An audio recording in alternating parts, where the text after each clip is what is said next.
Stan, I am pretty sure the average dopamine-deprived addicted phone user knows about it whether they wanted to or not.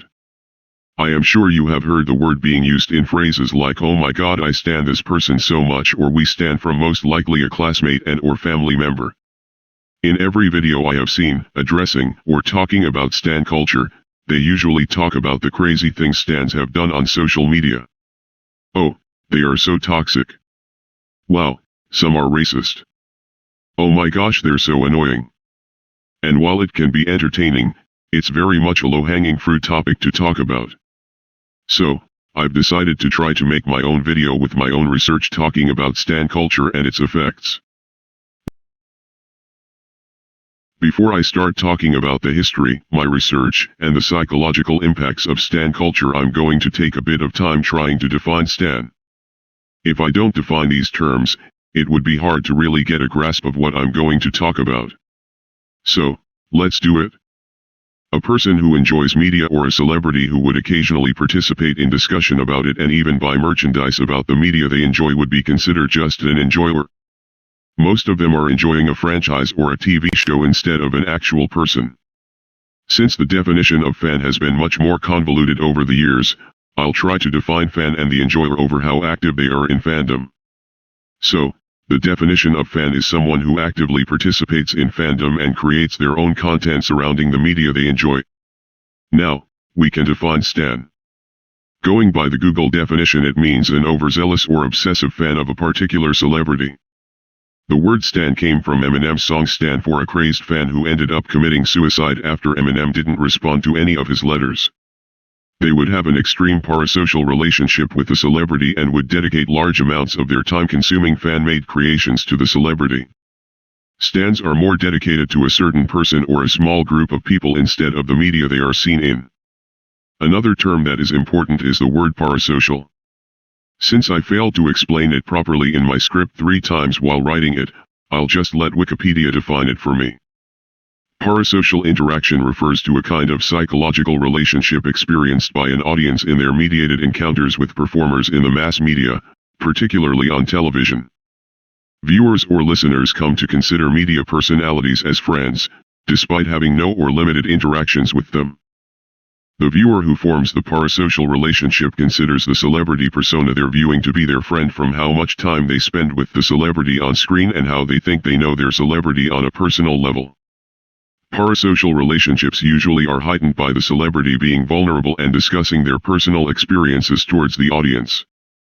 Even though there is no correlation between how lonely a viewer is and how strong the parasocial relationship was with on-screen characters or celebrities, it doesn't change the fact that parasocial relationships can be harmful.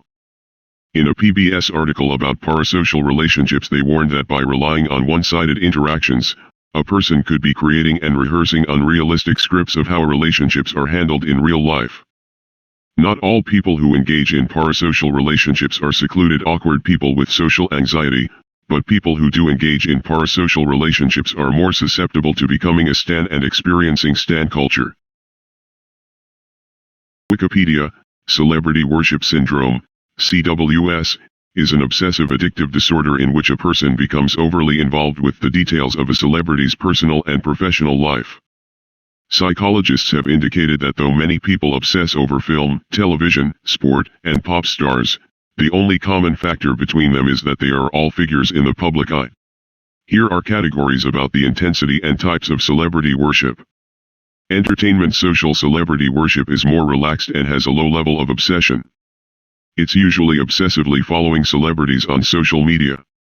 Even though this is the lowest form of celebrity worship, it can still affect young adolescents by creating unhealthy eating tendencies, poor body image and low self-esteem. Simple obsessional celebrity worship is just simple stalking, mostly done by men. People who are simple obsessional tend to share characteristics such as not being able to have successful personal relationships, social awkwardness, sense of insecurity, feeling powerless, and having low self-esteem. Intense personal celebrity worship is really making claims like "I consider Oprah to be my soulmate."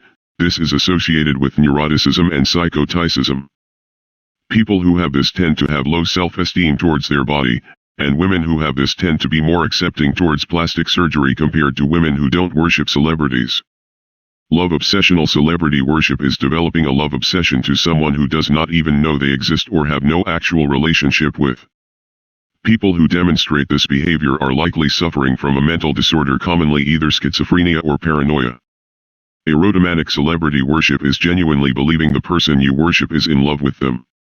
While this behavior can lead to stalking, this is thankfully much less common compared to the love obsessional and simple obsessional stalking. And most people who are erotomanic stalkers are women. This behavior is most likely a result of underlying psychological disorders such as schizophrenia, bipolar disorder, or major depression. These people use media to communicate to the celebrity by sending special messages or signals. Though these people are less threatening because they're less likely to seek face-to-face interaction with their obsession. Borderline pathological celebrity worship is the most threatening, by wanting to commit crimes for their obsession, or spend a lot of money on items the celebrity used like napkins or a plastic cup.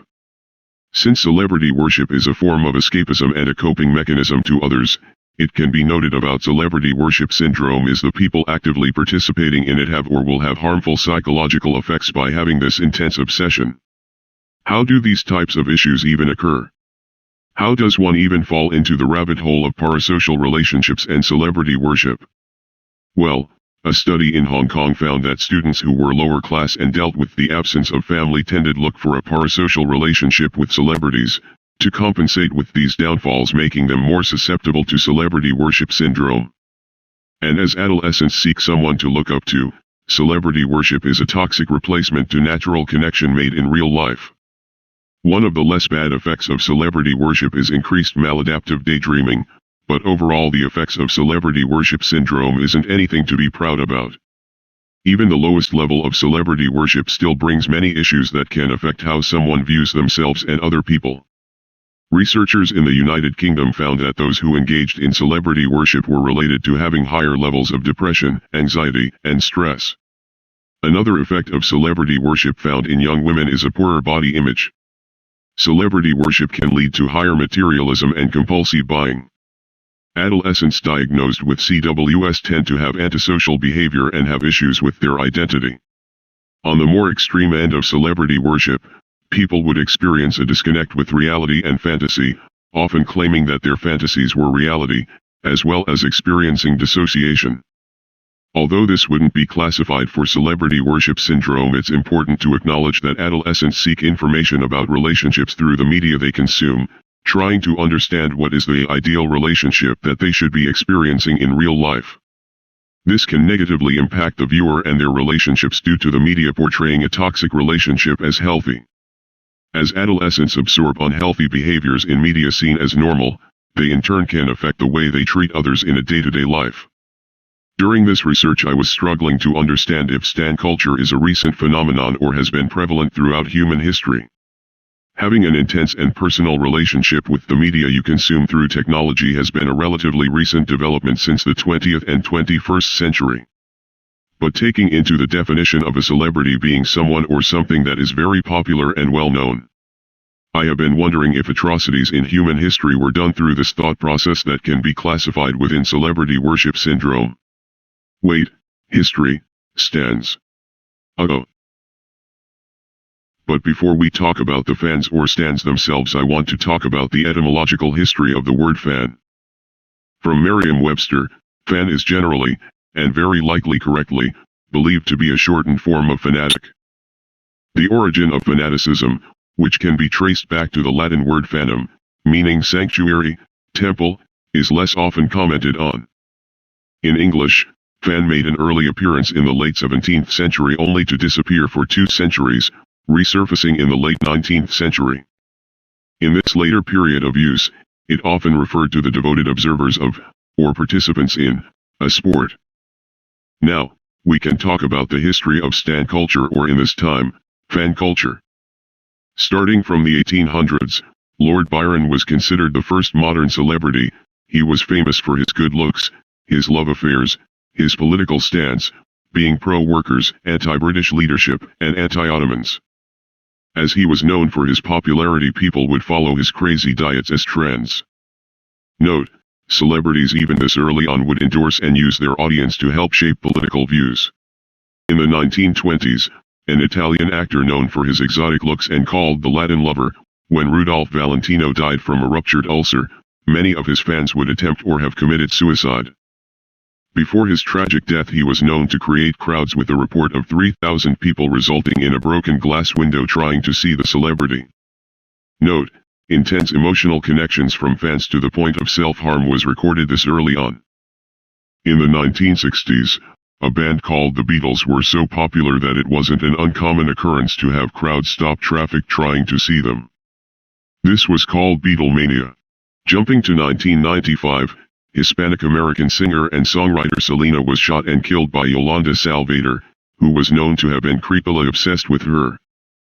Yolanda got close to Selena, handled many of her businesses, and created a Selena fan club. She ended up killing Selena because of Selena and her family cutting her off. Then in 1996, a man named Ricardo Lopez was found rotting dead in his home after leaving video diaries about his obsession with the Icelandic singer Björk. After he found out that Björk found a lover, he planned on sending her a hollowed-out book with sulfuric acid, intending to kill her as revenge. He was known to be insecure due to his weight and his inability to get a girlfriend. In the early 2000s, the term Sasaeng fan was coined to describe obsessed and stalker fans toward Korean bands or singers. Here are some of their shenanigans. Stalked their social media. Have done blood writing and self-harmed. Have been found being missing from school or dropping out of school. Reside in internet cafes. Become prostitutes to fuel the lifestyle. Enter jobs where they would interact with their idol. Companies have found these fans working for them. Get a Sasaeng taxi, which follows the idols and would break laws to follow them. Poisoned idols. Intruded into idols' homes. Install cameras in an idol's home and install GPS trackers onto their cars. Getting their idols into car accidents. I'm not going into detail of the current celebrities and their stans, so I'll leave a compilation. In the late 2000s and early 2010s, a boy band called One Direction had gained a sizable fan base. Fans would have made shrines for the celebrities. Torture non-fans, although this image seems satire.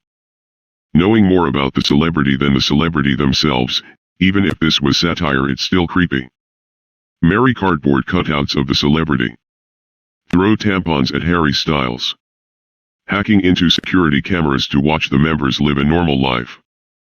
Also, I won't include Justin Bieber simply because I keep on finding more crazed men violently hating Justin Bieber and his fans than crazy Justin Bieber stans. Now, I'll be talking about more recent happenings and where stan culture really starts blowing up online. While I did talk about Sasaeng fans, I want to talk about K-pop fans on Twitter. Where the term stan really started gaining traction, and where the term stan started getting good connotations. Flood political trending topics on Twitter with fan cams. Trivializing a death by saying things such as "dang, this person wouldn't have died if they stand my favorite K-pop group." Spread death threats, although this isn't exactly anything new. Sexualize K-pop stars. Spend all day on social media dedicated and or surrounding K-pop stars, which also isn't exactly new but does show more light onto those who do engage in stan culture. And the cherry on top, the attempt to sue Too Mad. Now we have the Cryaotic drama, the YouTuber Cryaotic, who was known for being friends with PewDiePie, doing creepypastas and overall having a nice voice. Cryaotic was found texting and getting into relationships with minors who looked up to him, which is undeniable proof of taking advantage of his power to fuel an unbalanced relationship. During quarantine, where everyone was forced to stay inside, it left two deranged internet users, a stan or a horrified onlooker. With the development of such things like SMP Live, a popular Minecraft server that would gain a lot of attention. Then we have SMP Live stans. Stans would create SMP Ronpa, a fanfic where real people would be forced to torture or kill their best friends in a brutal manner, essentially treating real people that just do YouTube as characters. There was also an instance on SMP Live Confessions, a Twitter account of fan confessions where a fan talked about stealing a streamer's, Cooper's, water bottle, leaving the creator of the server, Call Me Carson, very upset, trying to address the stan issue as well as cutting down on the amount of stans. Stans would still have intense sexualization with gore about their favorite streamers, engage in doxing, and spew death threats.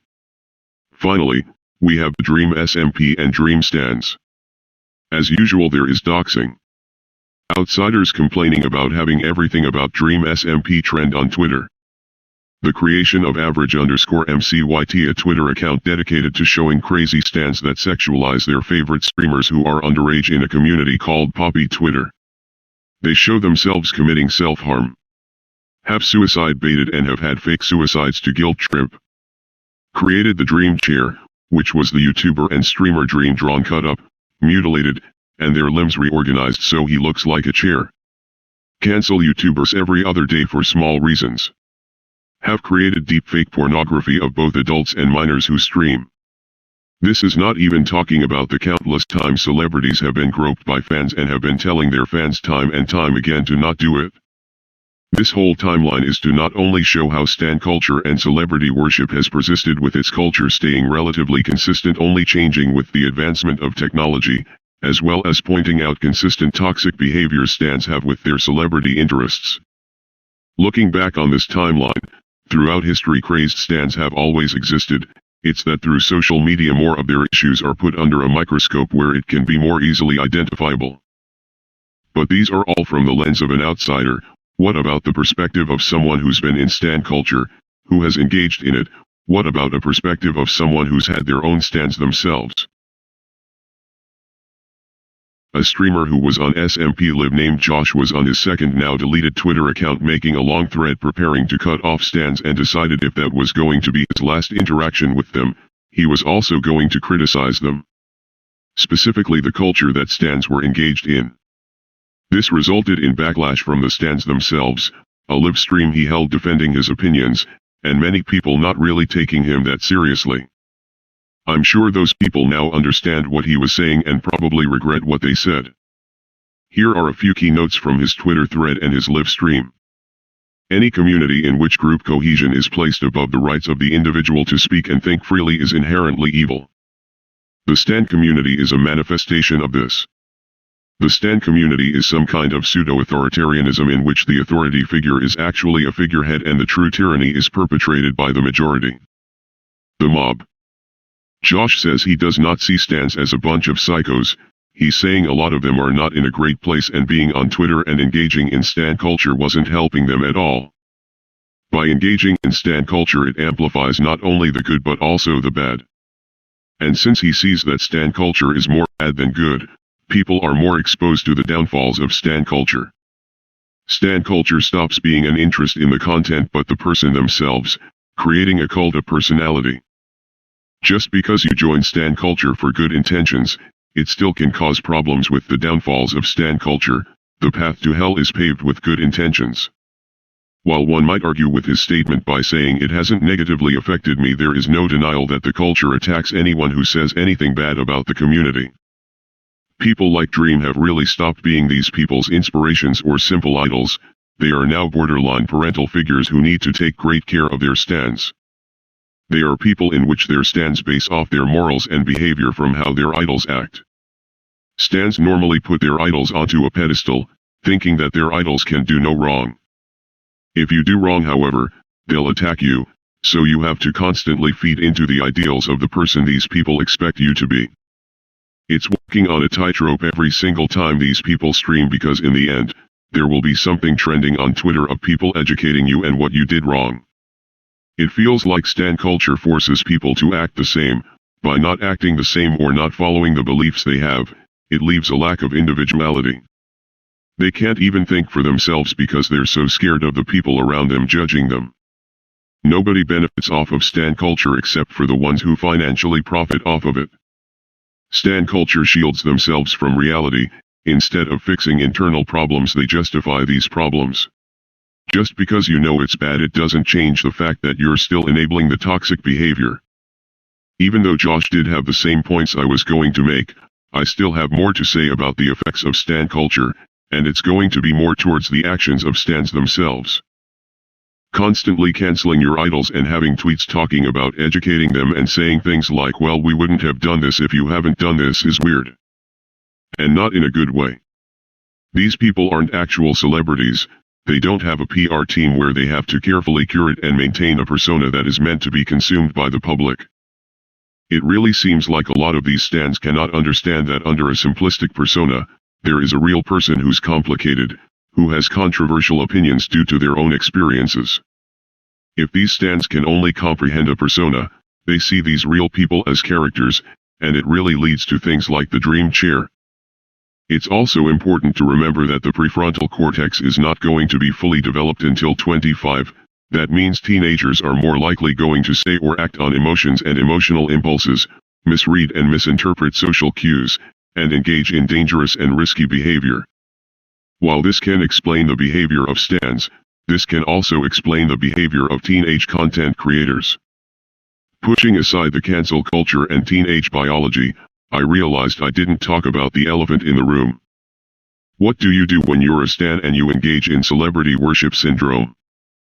One of the biggest issues is that I can't find any articles on how to treat it, and celebrity worship syndrome is an addictive disorder, so someone could relapse back into toxic habits. So here's my way to combat celebrity worship syndrome. Try to slowly stay away from social media. Instead of spending all 7 days a week on social media, try 6. Now, try 5. How about only 3 days on social media? Continuing until going onto social media really is just talking to online friends instead of staring at photoshopped beauty standards onto impossible and unrealistic looking people. Go people watching, literally. Go into a park or any place where you'll find people. Bring a book you're interested in and just occasionally look at people and look at them interact. I know it's creepy, but trust me. Try to compliment strangers. It can literally just be opening the door for someone and complimenting their hair or their jacket. Question your buying habits. Do I really need this? Am I only feeding into an impossible beauty standard? Is buying this product only cementing the fate of which I am a visual item for the ultimate consumer of public gaze? Is this really what I want to put myself through? To never live for myself but for others? No. Then don't buy it. Try to develop your own hobbies. You can still enjoy media and the creations from your favorite celebrities, but try to make something of your own. Try to make your own world with your own story, join a sport, study philosophy, read literature, watch a ton of movies. Just try to do anything that might be slightly inspired by the content you're consuming. If you're still struggling with thoughts of self-harm, or having depressive thoughts, please tell someone you know and trust or confide in a professional to try to find treatment. Even though this can be advice for yourself if you're stuck in stan culture or advice for someone you know personally stuck in stan culture. It's hard to treat a stan online. If you're too harsh, you could only convince them more to stay stuck in toxic behavior. But if you're too nice, you could only enable them to do more bad behavior. The reality is that people who usually are successful with defeating their inner demons are when they're actually interested in fighting them. If you and your personal demons are in the middle of a tea party, it's very, very hard to actually recognize that there's an issue in the first place. Sometimes people don't want to face the reality that something that gives you happiness can be very harmful, and the toxic behaviors continue to persist. As a reminder, even though stans are defined as something negative, the people themselves who are stans and participate in stan culture are not inherently bad people. They probably are someone who engages in stan culture for the benefits of making friends and feeling like belonging to a community of similar people who share the same interests. Literally, most stans are just teenagers going through a phase. There is an undeniable reality that stan culture not only increases one's own celebrity worship syndrome, but promotes it and further enables it. Stan culture and celebrity worship has occurred for a very long time. It's no stranger to history. But it has been proven that it can lead to harmful effects to those who participate in it, to their own mental health and to their view of themselves and their identity. Stan culture and celebrity worship can literally damage your mental health, and when your mental health is damaged, it leads to the damage of your physical body as well. It's literally been proven that celebrity worship increases unhealthy eating tendencies, and I don't even have to explain why constantly facing the screen for happy chemicals can lead to unhealthy eating choices and less focus on being active outside. In this day and age, people start building their identity from the media they consume instead of their own personal experiences, Having a piece of media or a celebrity be a large portion of your identity, and having media be used as a form of escapism, once the series or celebrities leave. How would you define a large portion of your identity now that it's stagnant? Now that it's gone? Most people in that situation will hop onto other things that catch their eye. Most people will wait for the next time someone related to the media they like and its next creation.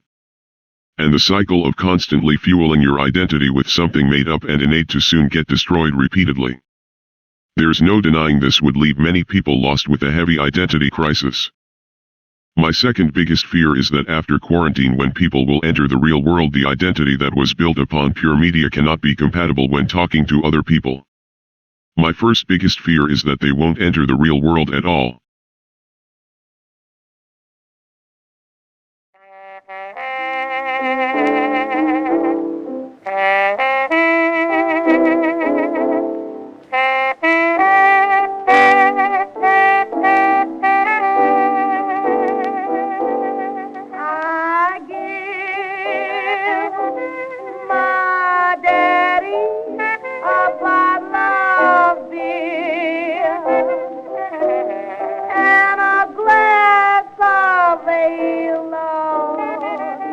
I give him beer, then a glass of ale.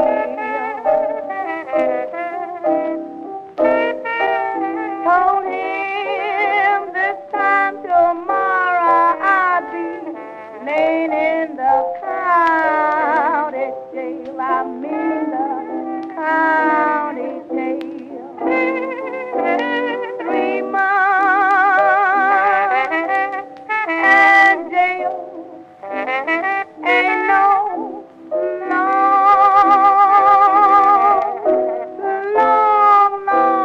time.